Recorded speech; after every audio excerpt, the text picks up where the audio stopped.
نحمده ونستعينه ونستغفره ونعوذ بالله من شرور أنفسنا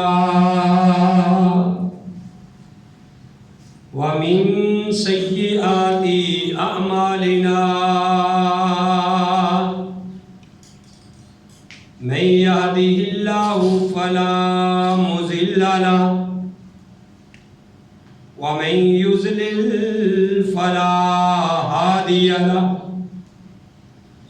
وأشهد أن لا إله إلا الله وحده لا شريك له وأشهد أن محمدا عبده ورسوله يا أيها الذين آمنوا اتقوا الله حق تقاته ولا تموتن إلا وأنتم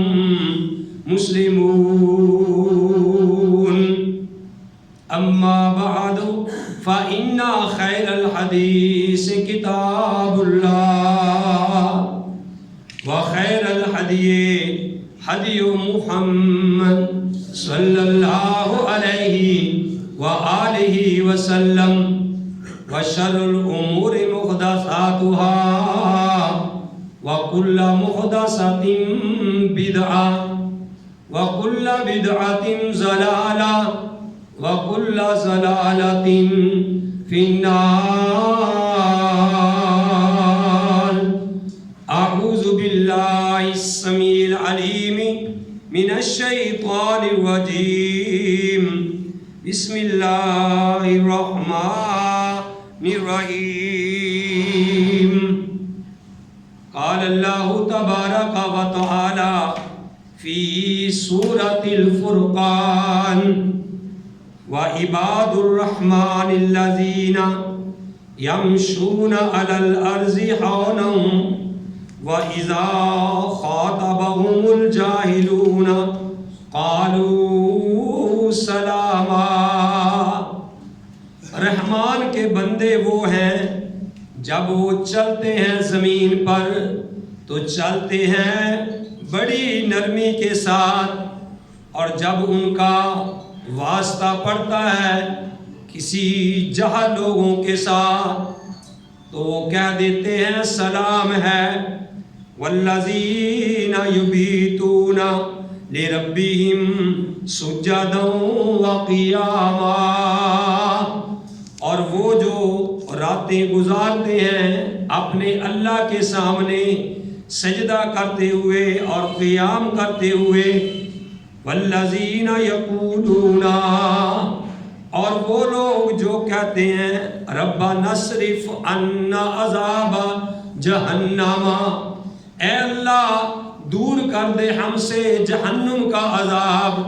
ان عذابها کان غراما، بے شک اس کا عذاب ہے لازم ہونے والا، چمٹنے والا. انہا ساعت مستقرا ومقاما، بے شک وہ جگہ ہے رہنے کی اور مقام ہے رہنے کا. ہر قسم کی حمد و ثنا اللہ رحیم و کریم کی ذات پاک کے لیے. وہ اللہ جو ساری کائنات کا خالق، مالک اور رازق ہے. اللہ ہمیشہ سے ہے اور ہمیشہ رہے گا. وہ ان اللہ علی کل شیء قدیر ہے، فعال لما یرید ہے. وہ ہر چیز پہ قادر بھی ہے اور جو وہ چاہتا ہے وہ کرتا ہے. اس اللہ کی شان یہ ہے اذا اراد شیئا ان یقول له کن فیکون، کہ جب وہ کسی چیز کا ارادہ کرتا ہے تو وہ کہتا ہے ہو جا، وہ چیز ہو جاتی ہے. حمد و ثنا کے بعد لاکھوں اور کروڑوں درود و سلام امام الانبیاء امام القبلتین، امام الثقلین، امام الحرمین، امام اعظم، مرشد اعظم، رہبر اعظم، آمنہ کے لال، عبداللہ کے در یتیم، ساری کائنات کے سردار محمد رسول اللہ صلی اللہ علیہ وآلہ وسلم کی ذات گرامی۔ محترم حضرات، میں نے آپ کے سامنے قرآن حکیم سے سورہ الفرقان اس کی چند ایک آیات تلاوت کی ہے، اور ان آیات کا ترجمہ بھی آپ کے گوش گزار کیا ہے۔ اللہ رحیم و کریم سے دعا ہے کہ اللہ مجھے صحیح صحیح بیان کرنے کی توفیق نصیب فرمائے۔ آمین۔ میرے بھائیوں، اللہ احکم الحاکمین نے ان آیات کریمہ میں بڑے ہی پیارے انداز سے باتیں کی ہے۔ ویسے تو سارا قرآن ہی اللہ کی باتیں ہیں اور اللہ کی پیاری باتیں ہیں، اللہ سے پیاری بات کسی اور کی ہو بھی نہیں سکتی۔ تو میرے بھائیوں، اس انداز سے اتنے غور سے سنیں کہ جو آیات میں نے آپ کے سامنے تلاوت کی ہیں، گویا کہ اللہ احکم الحاکمین نے ہمیں یہ مخاطب کیا ہے۔ آپ یہ تصور لائیں کہ امام کائنات علیہ السلام بیٹھے ہوں گے، صحابہ اکرام بیٹھے ہوں گے، اور جبرائیل علیہ السلام اللہ کا پیغام لے کے آئے ہوں گے۔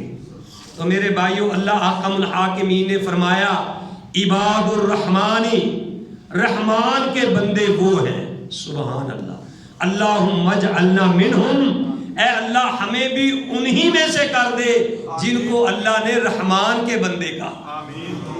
اب اللہ نے یہ نہیں کہا کہ عباد اللہ، اللہ کے بندے وہ ہیں، بلکہ اللہ نے کہا عباد الرحمانی، رحمان کے بندے وہ ہیں، کیونکہ مکے کے مشرک بعض ایسے بھی تھے، ان کو رحمان کے لفظ سے چڑ تھی کہ اللہ تو ہوا کہ یہ رحمان کیا ہے، رحمان کون ہے؟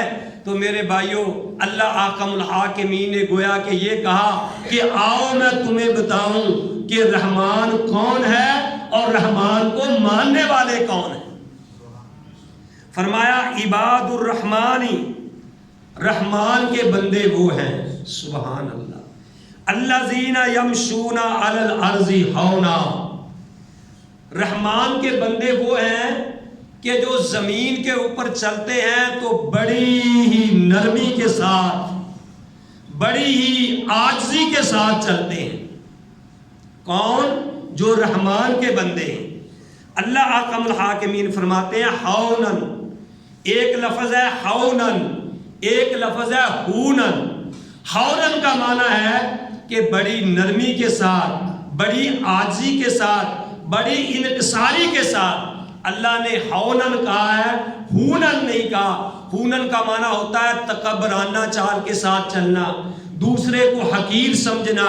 تو میرے بھائیوں، پیارے نبی کریم صلی اللہ علیہ وسلم نے ارشاد فرمایا، حدیث قدسی ہے کہ پیارے نبی علیہ السلام نے فرمایا کہ اللہ فرماتے ہیں کہ الکبر ردائی، کبر جو ہے، تکبر جو ہے، یہ میری چادر ہے، کسی اور کو یہ بات بھبتی نہیں کہ وہ تکبر کرے۔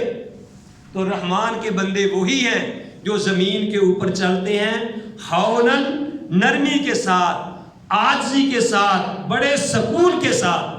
اور پھر یہ بھی بتایا کہ وہ چلتے ہیں بڑے وقار کے ساتھ۔ یہ نہیں کہ وہ مریم چال چلتے ہیں، مردوں کی طرح چلتے ہیں، وہ بیماروں کی طرح چلتے ہیں، نہیں، بلکہ وہ وقار کے ساتھ چلتے ہیں۔ نہ ان کی چال میں تکبر ہوتی ہے، اور نہ وہ اتنا یعنی چلتے ہیں طریقے سے کہ دوسرا اس کو سمجھے کہ یہ کوئی بیمار جا رہا ہے۔ مومن آدمی کی شان نہیں، مومن آدمی کے اندر اس کی چال میں وقار ہونا چاہیے، اس کے لباس میں وقار ہونا چاہیے، اس کی آواز میں وقار ہونا چاہیے۔ پیارے نبی علیہ السلام نے ارشاد فرمایا کہ جب کوئی تم میں سے مسجد میں آئے، جب تم مسجد میں آؤ، پیارے نبی علیہ السلام نے فرمایا علیکم بالسکینۃ والوقار، کہ مسجد کے ساتھ بڑی سکونت میں آؤ اور وقار کے ساتھ آؤ۔ یعنی پتہ ہو کہ ایک مومن مسجد میں آیا ہے، اللہ توفیق دے تو میرے بھائیوں ہمیں خوشبو لگا کے مسجد میں آنا چاہیے، اللہ توفیق دے تو مسواک کر کے مسجد میں آنا چاہیے، اور اللہ توفیق دے تو خاص کر جمعے والے دن اچھا لباس پہن کے آنا چاہیے۔ میرے بھائیوں ہم وقار کے ساتھ مسجد میں آئیں، عاجزی کے ساتھ جو ہے وہ مسجد میں آئیں۔ اللہ احکم الحاکمین فرماتے ہیں عباد الرحمن الذین یمشون علی الارض ہونا، کہ رحمان کے بندے وہ ہیں جو زمین پر نرمی کے ساتھ بڑے وقار طریقے کے ساتھ احسن طریقے کے ساتھ چلتے ہیں۔ اللہ احکم الحاکمین نے میرے بھائیوں فرمایا، اور آگے پھر اللہ کہتے ہیں غور سے سنیے، میرے جو رحمان کے جو بندے ہیں، پہلی بات ان کی صفت کیا ہے کہ وہ عاجزی کے ساتھ چلتے ہیں۔ دوسرا اللہ احکم الحاکمین نے فرمایا وَإِذَا خَاطَبَهُمُ الْجَاهِلُونَ، جب ان کا جہلوں کے ساتھ واسطہ پڑ جاتا ہے، بے عقل لوگوں کے ساتھ، بے علم لوگوں کے ساتھ، جہلوں کے ساتھ واسطہ پڑتا ہے تو وہ ان کے ساتھ لڑتے نہیں ہیں، وہ ان کے ساتھ جھگڑتے نہیں ہیں، وہ ان کو گالیاں نہیں دیتے، بلکہ وہ کیا کہتے ہیں قالوا سلاما، اچھا بھی بھائی جی سلام ہو، وہ اس کے ساتھ لڑتے نہیں۔ کیوں کہ پیارے نبی علیہ الصلوۃ والسلام نے ارشاد فرمایا سباب المسلم فسوق وقتالہ کفر، کہ بھئی مسلمان کو کے ساتھ یعنی مسلمان کو گالی دینا یہ تو فسق ہے، فسوق ہے، گناہ ہے، فاسق بندے کا کام ہے۔ وقتالہ کفر، اور اس کے ساتھ لڑائی کرنا یہ تو کفر ہے۔ ایک ہوتا ہے قاتل یقاتل، کسی کے ساتھ لڑائی کرنا، ایک ہوتا ہے قاتل یقتل، کسی کو قتل کرنا۔ قتل کرنا تو بڑی دور کی بات ہے، کسی کے ساتھ لڑائی کرنا بھی یہ مسلمان کا شیوا نہیں ہے۔ خود محمد رسول اللہ صلی اللہ علیہ وسلم نے ہمیں فرمایا ہے، اور آپ وہ شعر سنتے رہتے ہیں، اکثر جمعے میں پڑھا جاتا ہے کہ پیارے نبی علیہ الصلوۃ والسلام کا یعنی طریقہ کار کیا تھا کہ راہ میں کانٹے جس نے بچھائے، گالی دی اور پتھر برسائے، اس پہ چھڑکی پیار کی شبنم صلی اللہ علیہ وسلم۔ تو میرے بھائیو لقد کان لکم فی رسول اللہ اسوۃ حسنہ، ہمارے لیے نبی کریم صلی اللہ علیہ وآلہ وسلم کی زندگی جو ہے وہ بہترین نمونہ ہے۔ میں ایک امام کا قول پڑھ رہا تھا، ان کو کسی نے گالی دی، ابن قدامہ کے بارے میں آتا ہے یا ابن قیم رحمہ اللہ کے بارے میں آتا ہے، تو انہوں نے کسی نے کہا کہ بھئی اس کو گالی کا جواب دے، وہ کہتے ہیں کہ اگر قیامت نہ آنی ہوتی، قیامت کا دن برپا نہ ہونا ہوتا تو میں اس کو گالی کا جواب ضرور دیتا۔ تو بھائیو اذا خاطبهم الجاہلون قالوا سلام، یہ باتیں صرف یہ نہیں ہے کہ آپ سنیں کہ جیسے کوئی ایک قصہ سن کے آئے ہیں، آپ یوں سنیں کہ اللہ تعالیٰ مجھے مخاطب کر رہا ہے۔ ایک ایک بندہ اپنے لیے سمجھے کہ یہ قرآن اللہ نے میرے لیے بھیجا ہے، اور اپنی چال کو درست کریں میرے بھائیوں، اپنے کردار کو درست کریں، اپنی جو ہے کسی کے ساتھ اگر آپ الجھ پڑے تو محمد رسول اللہ صلی اللہ علیہ وآلہ وسلم کا طریقہ اختیار کریں اور اللہ کے قرآن کی طرف غور کریں۔ اور آگے اللہ نے فرمایا کہ عباد الرحمن، پہلے تو فرما دیا کہ رحمان کے بندے وہ ہیں یمشون علی الارض ہونا، جو زمین پہ عاجزی سے چلتے ہیں، اور آگے کیا فرمایا اذا خاطبهم الجاہلون قالوا سلاما، جہلوں سے ملتے ہیں تو ان کو سلام کہہ کے چلے جاتے ہیں۔ اور آگے اللہ فرماتے ہیں والذین، آگے اللہ نے فرمایا والذین یبیتون لربہم، باتا یبیتو کا معنی ہوتا ہے رات گزارنا۔ اللہ کہتے ہیں کہ رحمان کے بندے وہ ہیں یبیتون لربہم، جو راتیں گزارتے ہیں اپنے رب کے لیے سجدہ و قیاما، سجدہ کرتے ہوئے اور قیام کرتے ہوئے۔ بعد میں تو اس سے مراد تہجد لیا ہے کہ وہ تہجد کی نماز ادا کرتے ہیں، ساری رات وہ سو کے نہیں گزارتے۔ لیکن میرے بھائیوں اگر کسی کو اللہ نے صرف 2 ہی رکعتوں پڑھنے کی توفیق دی ہے تو 2 ہی پڑھ لے، صرف 2 پڑھ لے، ضروری نہیں کہ 20 رکعتیں پڑھنی ہے تہجد کی یا 8 پڑھنی ہے، جتنی بھی اللہ توفیق دے، لیکن اس کو عاجزی کے ساتھ پڑھو میرے بھائیوں، صحیح طریقے سے پڑھو۔ میں نے کئی بار پہلے بھی کہا ہے کہ ہمارے بہت سارے بھائی عشاء کی ساری زندگی وہ 17 رکعتیں پڑھتے ہیں، کبھی انہوں نے چھوڑی نہیں، چاہے ان کو نیند آ رہی ہو، چاہے وہ کیسے بیمار ہو، جو بھی ہو، وہ 17 رکعتیں ہی عشاء کی پڑھتے ہیں۔ ٹھیک ہے، اللہ تعالیٰ ان کی نیتوں کا ثواب ان کو دے گا، لیکن میرے بھائیوں پہلی تو بات یہ ہے کہ 17 رکعتیں کسی حدیث سے عشاء کی ثابت ہی نہیں ہے کہ پیارے نبی علیہ الصلوۃ والسلام نے 17 رکعتیں پڑھی ہوں۔ چلو اگر آپ کو کسی نے بتا دیا ہے، آپ کا کسی نے ذہن بنا دیا ہے، اللہ تعالیٰ ہدایت فرمائے سب کو، تو میرے بھائیوں 17 رکعتیں جو ہیں وہ 5 منٹ میں پڑھتے ہوئے ہم نے لوگوں کو دیکھا ہے۔ 17 رکعتیں 5 منٹ میں پڑھتے ہوئے دیکھا ہے۔ وہ اللہ کے بندو، آپ نے کیسا قیام کیا ہے، کیسی نماز پڑھی ہے۔ حضرت حذیفہ رضی اللہ تعالیٰ عنہ کے بارے میں آتا ہے غالباً، انہوں نے ایک آدمی کو دیکھا کہ اس نے جلدی جلدی نماز پڑھی، سلام پھیر دیا، کہا بھئی کتنی دیر ہو گیا تجھے اس طریقے سے نماز پڑھتے ہوئے؟ اس نے کہا مجھے تو 40 سال ہو گئے ہیں۔ اس نے کہا تجھے 40 سال ہو گئے ہیں، اگر تو اسی حالت میں مر گیا، ایسی نماز پڑھتا ہوا مر گیا، یاد رکھ کہ تیری موت فطرت اسلام پہ نہیں آئی، لو متا، اگر تو اس طریقے سے مر گیا تو پھر تیری موت جو ہے وہ فطرت اسلام پہ نہیں آئے گی، متا غیر الفطرہ تھی، پھر تو سمجھ کے فطرت کے خلاف مرا ہے۔ کیوں کہ ایسی نماز نہ محمد رسول اللہ نے پڑھی ہے اور نہ پڑھنے کا حکم دیا ہے۔ میرے بھائیوں جو 17 رکعتیں پڑھتے ہیں، ٹھیک ہے آپ 17 رکعتیں پڑھیں، لیکن پتہ چلے پھر 17 رکعتوں میں آپ نے پڑھا کیا ہے، تو پھر تو مزہ آئے اور 1 گھنٹہ اس کے اوپر لگے، آدھا گھنٹہ لگے، پھر مزہ آتا ہے کہ 17 رکعتیں پڑھی ہیں۔ تو میں بتا رہا ہوں کہ بعض نے تو اس سے تہجد مراد لیا ہے، بعض مفسرین نے یہ بھی کہا ہے کہ بھائی جس نے 4 رکعتیں عشاء کی پڑھ لی، فرض پڑھ لیے، اور 2 رکعتیں بعد میں سنتیں پڑھ لی، تو سمجھ لو گویا کہ وہ بھی اسی زمرے میں آئے گا کہ جو اللہ کے سامنے رات کو قیام کرتے۔ ٹھیک ہے نا؟ تو میرے بھائیو اللہ فرما رہے ہیں کہ رحمان کے جو بندے ہیں وہ اپنے رب کے سامنے کیا کرتے ہیں؟ سجدے کرتے ہیں اور قیام کرتے ہیں۔ واللہ وہ پھر سجدے قیام کرنا ہی کافی نہیں کہ وہ کہیں جی ہم نے نماز پڑھ لی ہے، قیام کر لیا ہے، سجدے کر لیے، بلکہ پھر وہ سجدے کر کے یہ بھی کہتے ہیں والذین یقولون، اور وہ کہتے ہیں ربنا صرف، اے ہمارے رب۔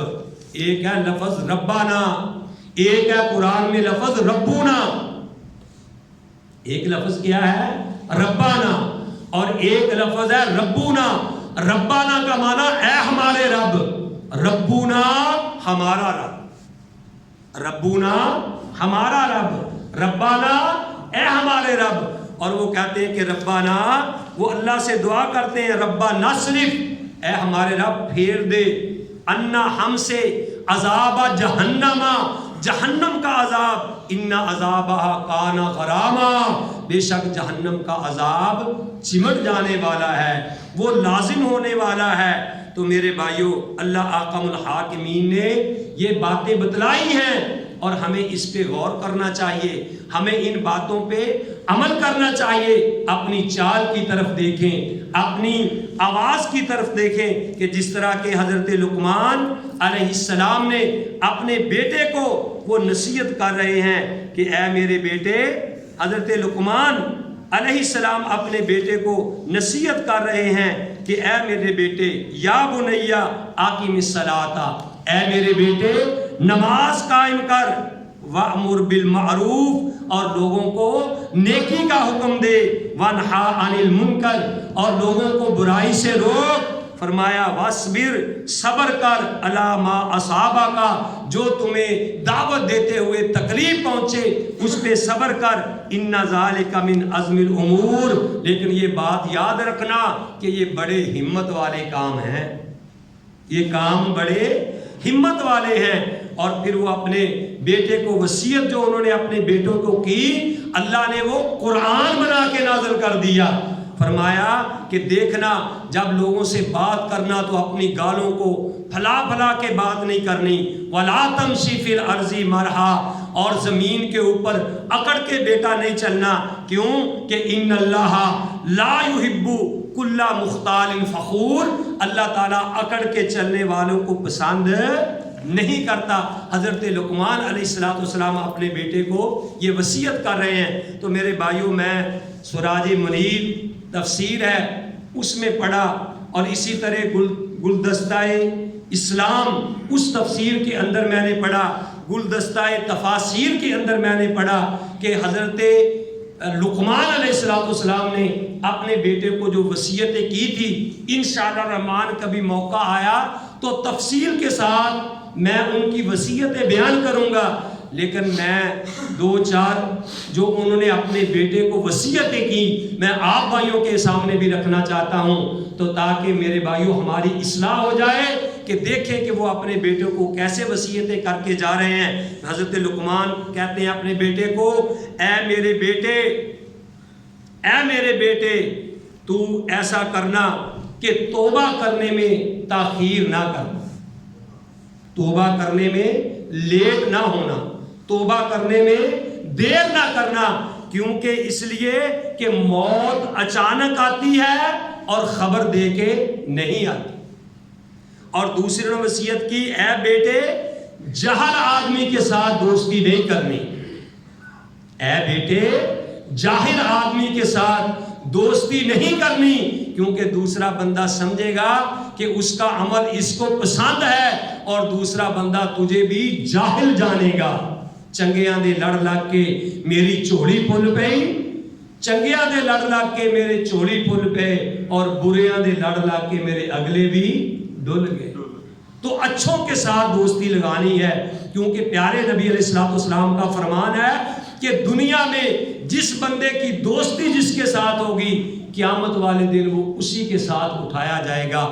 جس طرح کسی چوپائے کے یعنی تھنوں سے دودھ نکال لیا جائے اور واپس نہیں جا سکتا دوبارہ اس کے اندر، اسی طرح یہ ہو ہی نہیں سکتا کہ دنیا میں تمہاری دوستی اچھے لوگوں کے ساتھ ہو، قیامت والے دن تم بروں کے ساتھ اٹھائے جاؤ، یا دنیا میں دوستی تمہاری بدماشوں کے ساتھ تھی اور جہلوں کے ساتھ تھی، اور قیامت والے دن تم نیک لوگوں کے ساتھ اٹھائے جاؤ، ایسے ہو ہی نہیں سکتا۔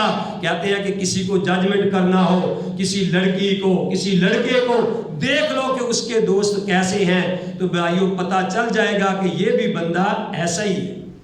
ایک ہوتا ہے دلی دوستی، خلیل کسی کو بنانا، ٹھیک ہے نا، تو وہ یعنی اس کی مومن کے ساتھ ہی ہونی چاہیے، اچھے لوگوں کے ساتھ ہونی چاہیے۔ ہاں ایک سلام دعا ہے، وہ جاہل بھی آپ کو ملتا ہے تو آپ اس کو اچھے انداز سے اس کے ساتھ پیش آئیں، اس کو دین کی دعوت دیں۔ اور تیسری بات وہ وصیت کر رہے ہیں اپنے بیٹے کو کہ اے میرے بیٹے خاموشی کو لازم پکڑ لینا، خاموشی کو لازم پکڑ لینا۔ کیوں؟ خاموشی کو لازم پکڑنا، خاموشی جو ہے میرے بھائیوں کہتے ہیں کہ کلام تیرا جو ہے، جو تیرا کلام ہے اگر یہ چاندی ہے تو یاد رکھنا خاموشی تیرے لیے خالص سونا ہوگا۔ من سامتا نجات، جس نے خاموشی اختیار کی اس نے نجات پالی۔ من صابرا ظفرا، جس نے صبر کیا وہ کامیاب ہو گیا، کیونکہ ان اللہ مع الصابرین، اللہ تعالیٰ صبر کرنے والوں کے ساتھ ہے، اللہ تعالیٰ صبر کرنے والوں کے ساتھ ہے۔ اور میرے بھائیوں جو چوتھی انہوں نے وصیت کی، ذرا غور سے سننا، اور آپ بھی اس بات کو لازم پکڑ لینا، آپ بھی اس بات کو لازم پکڑنا۔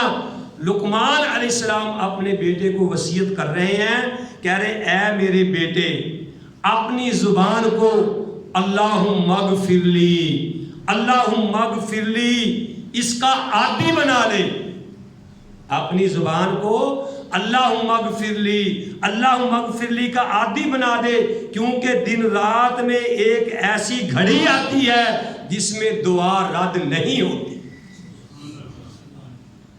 بھائیو یہ آپ عادت اپنے آپ کو ڈال لیں.